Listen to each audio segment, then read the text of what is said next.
High, কী অবস্থা সবার?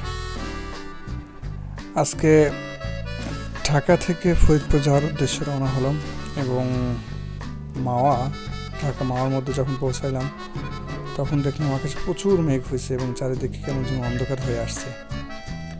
তো ফেরিঘাট থেকে গাড়িটি বের হয়ে সামনের দিকে আগাইতে থাকলো এবং মেঘগুলোই মনে হচ্ছে ক্রমশ আমাদের দিকে এগিয়ে আসতেছিল। এবং কিছুক্ষণ পর যখন মাওয়া এক্সপ্রেসওয়েতে উঠবো, সংযোগ সড়কে থাকতেই দেখি বৃষ্টিটা শুরু হলো এবং বৃষ্টিটা খুবই সুন্দর এবং মানে পুরুত্ব পরিমাণে বৃষ্টি, মানে একদম ঝরঝর করে ঝরতেছিল। আসলে বৃষ্টিটা খুব উপভোগ করার মতো এবং বৃষ্টিটা উপভোগ করতেছিলাম। আর এই রাস্তা আসলে এতটাই সুন্দর যে এমনিতে আপনি ঘুরতে যাবেন, আপনার মন ভালো হয়ে যাবে।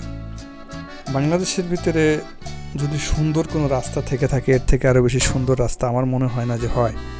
এর থেকে আরও বেশি সুন্দর রাস্তা আসলে বাংলাদেশে নেইও। এই রাস্তাটা আসলে এত সুন্দর। আর এই রাস্তাটা হচ্ছে পুরাই বাইরের কান্ট্রির মতন করা, একদম নিশ্চিন্তে 150 কিলোমিটার বেগে গাড়ি চালানো